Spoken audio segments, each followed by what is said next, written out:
Hello my dear friends, welcome back to my channel tutor at your home. और friends, जैसा कि आपको पता है, हम रिवीजन कर रहे हैं क्लास 10th का, जिसमें स्पेशली हम कर रहे हैं ऑब्जेक्टिव बेस्ड क्वेश्चन। तो आज हमारे पास है लेसन 4। और आई होप आप सब का जो रिवीजन है ये 10 मिनट्स वाला काफ़ी अच्छा चल रहा है, ताकि हम थोड़े ही दिन में इसको फिनिश कर लेंगे। फिर हम दूसरे रिवीजन पे भी स्विच करेंगे। From the diary of Anne Frank, ये आपके चैप्टर का नेम है। आपको पता ही होगा इसकी स्टोरी, जैसे कि एन फ्रैंक अपनी फैमिली के साथ छुप जाती है कि जर्मनी में बहुत सारा वॉर चल रहा है। और क्योंकि वो जूइश गर्ल है, जहाँ पर जर्मनी में क्या हो रहा है, जूइश लोगों को मारा जा रहा होता है, तब वो अपने पापा के ऑफिस में जाकर छुप जाती है। और उसकी एक डायरी भी होती है जो उसकी बहुत ज़्यादा क्लोज होती है, जिसमें वो सारी एक्टिविटीज़ के बारे में मेंशन करती है। तो ये तो मैंने आपको ब्रीफ में बता दिया। अब देख लेते हैं सारे बहुत इंपॉर्टेंट क्वेश्चंस, ठीक है। तो पहला क्वेश्चन आपको पूछ रहा है कि एन फ्रैंक जो थी वो क्या थी, जर्मन गर्ल थी, जूइश गर्ल थी, बोथ ए एंड बी। तो देखिए, बोथ ए एंड बी पे आप कंफ्यूज मत हो जाना, जर्मनी में तो वो रह रही थी, है ना, लेकिन वो थी कौन, वो थी जूइश गर्ल। तो आंसर इसका करेक्ट क्या होगा, जूइश गर्ल, ठीक है। अब क्वेश्चन नंबर 2 आपसे पूछ रहा है कि एन फ्रैंक रॉट हर डायरी वाइल। देखो, ये आया भी था अभी 10th की इधर हाफ ईयरली में, बच्चों ने गलती भी करी थी इसके अंदर। ये पूछ रहा है आपसे कि एन फ्रैंक ने डायरी कब लिखी थी। तो तब लिखी थी जब अपनी फैमिली के साथ क्या हो जाती है, छुप जाती है। हाइडिंग मतलब छुपना। किसके साथ छुपी थी, अपनी परिवार के साथ में। तब वो क्या लिखती है, डायरी लिखती है, क्योंकि उसके पास कोई अच्छा फ्रेंड नहीं होता। Which of these is Anne's long awaited friend, मतलब इनमें से कौन सी, मतलब कौन सा एक फ्रेंड ऐसा है जिसका वो बहुत लंबे समय से इंतज़ार कर रही थी। देखो, ऐसा नहीं था कि उसके कोई फ्रेंड्स नहीं थे, फ्रेंड्स थे, लेकिन ऐसा कोई फ्रेंड नहीं था जिसके ऊपर वो क्या कर सके, ट्रस्ट कर सके। तो वो क्या करती है, उसके बर्थडे गिफ्ट पे उसको क्या मिलती है, डायरी मिलती है।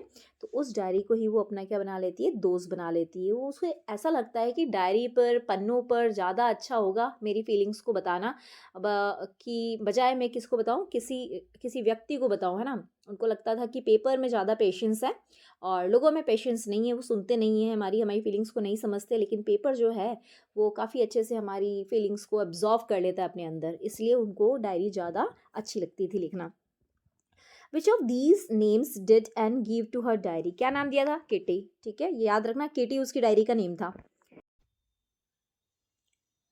तो देखिए, क्वेश्चन नंबर 5 देख लेते हैं। विच ऑफ दीज असाइन ऐसे एन ऐसे on the subject a chatter box. देखिए, आपको पता है ना, अगर आपने क्वेश्चन लेसन को पढ़ा होगा तो आपने ये वर्ड चैटर बॉक्स का मतलब होता है बहुत बोलने वाला व्यक्ति, ठीक है ना। इससे आप ज़रूर गुजरे होंगे। तो जो मिस्टर कीसिंग है वो क्या करते हैं, एन को क्या दे देते हैं, एक पनिशमेंट दे देते हैं, क्योंकि वो क्लास में बहुत बोल रही होती है। तो एक ऐसे लिखने के लिए दे देते हैं कि चलिए आप लिख के लाइए चैटर बॉक्स पे ऐसे। तो देखिए, पहली बार तो उनको चैटर बॉक्स पे ऐसे लिखने के लिए मिलता है। फिर दूसरी बार जब मिलता है तो उसका टॉपिक होता है एन इनकॉरेजिबल चैटर बॉक्स, ठीक है, ये याद रखिएगा, बहुत इंपॉर्टेंट पॉइंट बता रही हूँ मैं आपको। फिर थर्ड टाइम वापस से पनिशमेंट मिलता है, जिसका टॉपिक होता है quack quack quack sad mistress chatter box. तो ये याद जरूर रखिएगा। और ये जो पनिशमेंट था, ये किसने दिया था, मिस्टर कीसिंग, उनके मैथ टीचर ने दिया था।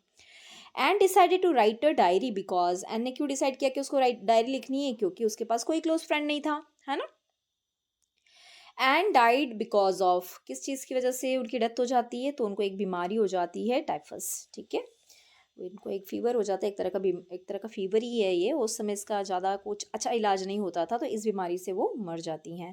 A book in which you write down your thoughts and feeling is, जिसके अंदर आप अपने थॉट्स और फीलिंग्स लिखते हैं, उसको क्या बोलेंगे, उसको बोलेंगे diary.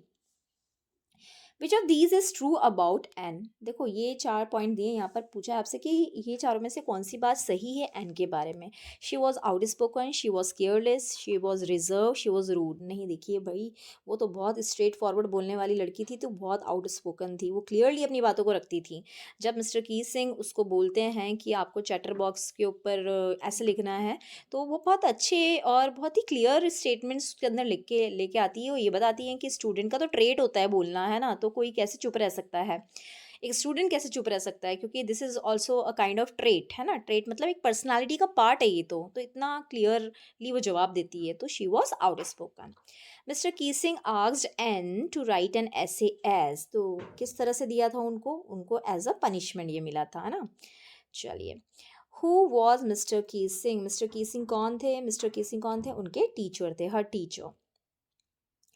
What was Margot Frank's birthday gift. देखो, मार्गॉट जो उनकी सिस्टर है, उनको उनकी बर्थडे गिफ्ट पर क्या मिलता है, ये पूछा है। तो उनको उनकी बर्थडे गिफ्ट पर क्या मिलता है, उनकी खुद सिस्टर एन फ्रैंक, है ना। उनके मम्मी डैडी क्या करते हैं, एन फ्रैंक को भी लेके आ जाते हैं मार्केट के पास में। Question number 13, the final entry in the diary of Anne Frank was on. देखो जो फाइनल एंट्री है वो कौन सी डेट पे हुई है, तो वो हुई है 1 अगस्त 1944। ये याद रखिएगा, 1 अगस्त याद रखना है आपको, है ना।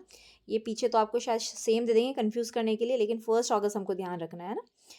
चलिए, Anne Frank has become one of the most renowned and discussed of. देखो इनमें से कौन सी चीज़ है, मतलब सबसे ज़्यादा, मतलब उसको किस चीज़ की विक्टिम माना गया है, कि वो हॉलोकॉस्ट का विक्टिम हुई, वो हॉस्पिटल विक्टिम हुई, वो एग्ज़ाम विक्टिम हुई, कैम्प विक्टिम हुई। तो देखिए वो किस चीज़ का विक्टिम हुई, वो हॉलोकॉस्ट।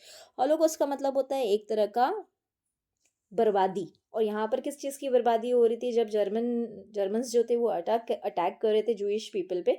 तो एक तरह का इसको क्या बोला गया, एक तरह से बर्बादी बोला गया, है ना। एक तरह का ये बहुत ही टफ वॉर बोला गया उस टाइम का, है ना, 1944 के पहले जब ये सब चीज़ें हुई थी।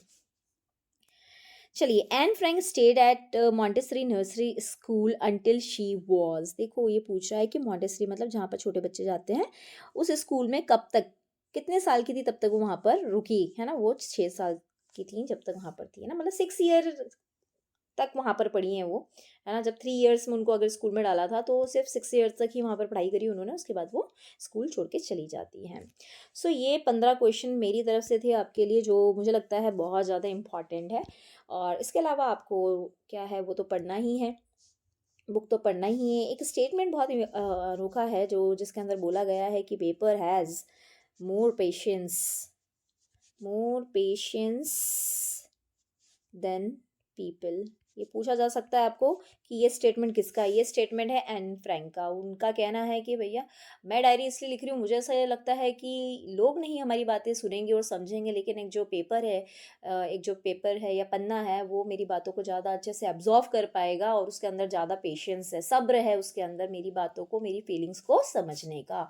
तो ये स्टेटमेंट काफ़ी मज़ेदार है और काफ़ी इंटरेस्टिंग है ये, है ना। बहुत डीप है, इसको मैं ये बोलूँगी बहुत डीप है ना। तो ये चीज़ ज़रूर करिएगा। बाकी तो हमारा अच्छा चल ही रहा है सब कुछ। सो यहाँ पर हम ख़त्म करते हैं, और थैंक यू हमारे चैनल पे आने के लिए और हमारे साथ रिवीजन लेने के लिए। Thank you. जल्दी मिलते हैं नेक्स्ट अमांडा के साथ में, अमांडा पोएम के साथ में।